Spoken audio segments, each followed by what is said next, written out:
welcome to Serial at Midnight. My name is Heath, and I'm glad you're here because, well, it's another thrift store video. This was an unplanned thrift store visit. I was on my way to work. I work outside, and the heavens just opened up, and it started to pour down rain.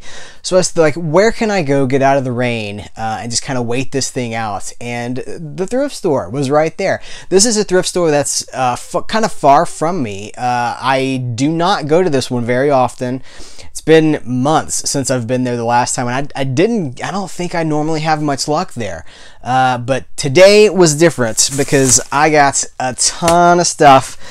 This actually represents like movies, music, and books. So this was kind of everything. This is everything Serial at Midnight is passionate about. So what I'm going to do is we're going to cut to the footage that I shot in the thrift store, and then we'll come back here for the actual haul. So this thrift store is named America's Thrift Store, but I'm not sure if that's a chain that goes nationwide or not. If you look really closely, you'll see a copy of Pink Floyd's The Wall that I almost bought, and I kind of wish that I had, but I don't really like the movie that much, but I do like the music, and I should have picked it up. There's some decent stuff in here. They got Shane, there's Gattaca, an excellent movie. And then I came over to check out the VHS tapes because I always like to look at VHS tapes, and this logo for El Dorado caught my eye. That's a good John Wayne movie with Robert Mitchum as well. I have that on Blu-ray though, so I do not need the VHS tape. And then check this out, this Highlander, the series. This is season 1. That's an Amanda episode and another one. Those are both good episodes. I used to have the VHS tape back in the day, the VHS set. Double Dragon. Has anybody thought about that movie in the last 15 years? And check out these old James Bond videotapes. They have A View to a Kill, and then they also have Goldfinger. Buy it. A View to a Kill looks a lot better than Goldfinger. This just looks kind of bland. Like, that would not have jumped out at me. Alright, so we are back. Let's just dive right into it because there's a lot of good stuff in here. I picked up a movie called Explorers. This movie is a Joe Dante movie, the guy who directed Gremlins, The Burbs. It is crazy. It is insane. It's got Ethan Hawke, River Phoenix. It kind of starts off as like one of those like coming of age, like 80s, I want to be in space, I want to have dreams or whatever. And then it becomes something very different halfway through the movie. And you're like, what are we doing now? Like completely changes into something different. Crazy, bizarre. It's hard to recommend because it's so strange, but if you've seen it and you like it, you know exactly what I'm talking about. So that was a great find. I did not own it. I picked up Houseboat with Cary Grant and Sophia Loren. Now, I've never seen this movie, but I'm well aware of its reputation. And honestly, anything with Cary Grant in it is it's a classic. The dude is just, you know, he was a treasure. So that was great. I should also mention all these movies were $1.50. There were no Blu-rays. It's all DVD, and all the DVDs were $1.50. My Science Project. I'm not super familiar with this movie. I believe I've heard of it before. It's got Dennis Hopper in it, but I don't know. It's written and directed by Jonathan R. Betuel, B-E-T-U-E-L. I'm not sure about this movie, so it's worth a shot. If I introduce myself to it and I enjoy it, you know, then that'll be a really cool thing. It's always fun to take a chance on something and then you discover something that you did not know you were going to be into and you're like, wow. Speaking of wow, Cool World. I don't even know where to start with this movie. I believe someone probably saw Roger Rabbit and they said that movie is a lot of fun, but it's not nearly dirty enough. Nor is it sexy enough. Let's take Jessica Rabbit and kick it up a notch. Like, it's amazing this movie is not rated R. But it's got Brad Pitt in one of his early roles, Gabriel Byrne from The Usual Suspects, and Kim Basinger as the drawn cartoon character. But just such a weird movie. There's actually, I have done a podcast about this movie at fthismovie.net. There's a podcast on Cool World with me and Patrick Bromley, the host of the proprietor of fthismovie.net. So if you want to know what I think about this movie, a couple of years ago I did do a podcast about it, but I have the VHS tape, and so now this is actually a step up for me, and I do not think that this is ever going to come out on Blu-ray. I think everybody who was involved in this movie has locked it in a closet and pretended that it never happened. Village of the Damned and Children of the Damned. What is there to say? Classic horror movies. Really, their reputation is like they're classics. They're horror classics. So this is a double feature. It's all on one DVD, but this is one of those Warner double features that has it's got good special features on it. It's got commentary on both of the movies. So $1.50 for two classic horror movies. Yeah, I'll take that. Best of Times with Robin Williams and Kurt Russell. Kurt Russell is, as you know, one of my favorite actors. No. My very favorite actor. Robin Williams, of course, in his own league. But this is one of those 80s movies. I think it's 86, excuse me, 86. I don't know if this is on a better version. I haven't looked. I just got these in, and I haven't cataloged them in my database or anything.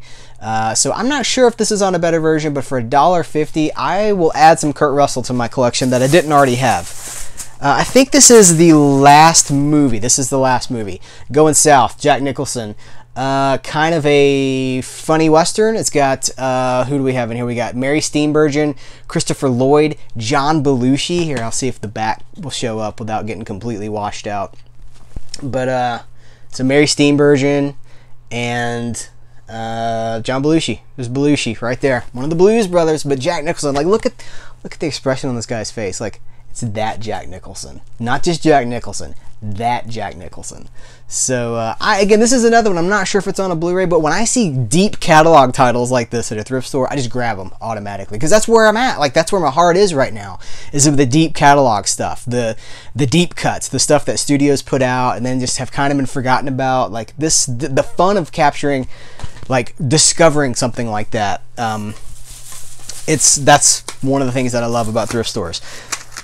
So let's go on to some music. So CDs at thrift stores these days are dirt cheap. These CDs were $1. I picked up Motown Christmas, which I love.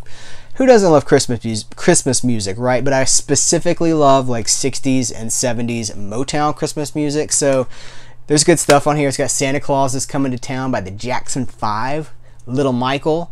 It's got What Christmas Means to Me by Stevie Wonder. It's got Marvin Gaye, The Supremes, Smokey Robinson, The Temptations, The Funk Brothers. It's amazing. CD looks like it has never been touched. So this is going to get ripped, put in the Christmas collection section of iTunes.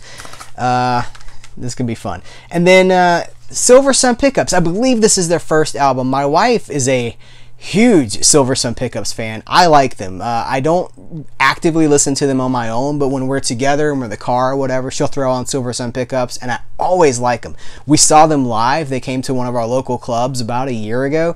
Amazing show. It was a fantastic concert. And this is Carnivas, which has, it's the album with Lazy Eye on it. That was one of their big hits. So I guess that's a shout out for Silversun Pickups, is if you're curious about them or you haven't heard them, like, they are a really good modern alternative kind of a rock band, but they rock on their albums, but in like live they just tore the roof off the place. Like, I was like, how is this building not about to just collapse around us? And then the rest of it's books. I picked up a few books, starting with The Crystal Cave. But is this showing up? The Crystal Cave by Mary Stewart. This is a classic. This is the first part of the Arthurian cycle. No, I'm sorry, it's the Merlin Trilogy, I believe is what it's called. But it's an Arthurian kind of thing. Like, it's about Arthur and it's about Merlin, but I believe it's all from Merlin's perspective. And I've been wanting to read these for years, like literally at least a decade, probably closer to 15 years. They've been on my radar, but I didn't have them. And so this is the first volume, and it was at the thrift store. It was, I think it was $1. I think the books, paperbacks are $1, which is a little bit high, but it's $1, right? So if I enjoy it for $1, that's great. So this is exciting to me. Also, this is super cool, you guys. Willow, the adaptation of Willow, the movie. A novel by Waylon Drew based on the screenplay by Bob Dolman from a story by George Lucas. So I've never read the adaptation. Of course, I love the movie Willow. I wish that I had the Blu-ray. I snoozed on the Blu-ray, and now I only have the DVD. But I'm happy to have the DVD. I also have the VHS tape. So now I have the novel as well, the adaptation. You guys ever read the pseudo sequels? They might be full sequels, but there was like a trilogy that came out in the 90s. Shadow Moon, I believe, was the first book in the trilogy, and it was like it's Chris Claremont writing, and then it was like Chris Claremont and George Lucas. But you know how that worked, right? Like Chris Claremont gets a call, and he's like, "Hey, it's George Lucas. We're gonna do some sequels to Willow. They're gonna be books. We're gonna change the name of all the characters, and you're gonna write it.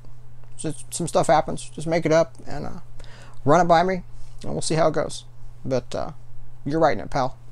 That's how that went. And Chris Claremont was like, "George Lucas wants me to write this book that he has an idea for, so I will write that book." Chris Claremont being the guy who wrote like the establishing run of the Uncanny X-Men, like hundreds of issues. I say hundreds. I think hundreds. Lots and lots of issues of Uncanny X-Men. Like defined that team during the 80s. So anyway, Willow. And then this is cool. So I went to Atlanta Comic-Con. Wear my Atlanta Comic-Con shirt. I was at Atlanta Comic-Con and I got to see Sean Astin, who was Mikey from the Goonies and Sam from Lord of the Rings, Samwise Gamgee from Lord of the Rings, Raphael from Teenage Mutant Ninja Turtles, the cartoon, the most recent one. And he was talking about how he was in a mini-series adaptation of Terry Pratchett's The Color of Magic. Now, Terry Pratchett is another one of those authors that I've been aware of for 20 years, if not more, but I've never read any of his stuff. Like, I know Neil Gaiman did a thing with him, like they had a collaboration on something. And I'm well aware of him, I just haven't read any of his books. So I had put The Color of Magic in my, the book version, in my, Sean Astin spoke highly of it. And so he was like, if you haven't read it, you really need to read it. I had a blast. One of his favorite movie memories, or, you know, filming memories, was on the set of The Color of Magic. So he thinks very highly of it. And so I was like, yeah, I need to get on that, because I've always meant to read that and I just haven't. So I put it in my cart on Amazon. I was like, I'll put it on my cart, and then if I see it out soon, I'll just pick it up. Well, I found it at the thrift store. This is the same edition of the book that's on sale on Amazon right now. It's a $10 book, $10 paperback price, and of course this was $1. And it's like the spine is like there's not even a crease on this thing. Like, it does not even look like it's been touched. No stains anywhere. You know, sometimes you ever buy a used book and you're like, I'm pretty sure that's a booger. Like, is that a booger? Is this blood on the page? Like, I mean, I don't want to be gross, but when you buy used books, you're rolling the dice. But that one looks immaculate, and it was $1. So it's kind of like serendipity, right? Like fate just kind of stepped in. And I picked up the Cosmos book by Carl Sagan. As you know, I am a big space nerd. I'm not like a nuclear scientist or rocket scientist or anything like that. I just like the idea of space. I like the idea of space exploration, learning about the planets and about other atmospheres, that curiosity to go beyond. And I think this was somebody's textbook or something, because it's got a lot of highlighting and stuff in here. Like someone probably taught from this book. Chapter 4, Heaven and Hell. Heaven and Hell. It's my Carl Sagan. It's probably not very good, but like, look at all the highlighting. I like when books feel lived in and they have inscriptions or something like that. But this book was it's from 1980. This was massive in the early 80s. There was a Cosmos TV. Was it a series? We want to say it was a series. It was a TV event about like a TV adaptation of Cosmos with Carl Sagan. Just one of those things about, you know, like learning about space and the planets. Now we have Neil deGrasse Tyson, but before we had him, we had Carl Sagan. So that was the thrift store haul, and it was like a great visit, and I was grateful that I got to go in there and check it all out, because what a run, you guys. Like books, music, movies. So as I always say when I wrap these things up, keep checking them. If you're interested in those things and you're looking for bargains, you just want to discover something, thrift stores are a great place to do that. So I want to thank you for watching this video. I want to tell you that I really do appreciate you. If you've made it this far into the video, you are one of the warriors, and I appreciate it, and I appreciate you. So thank you so much, and I will catch you later.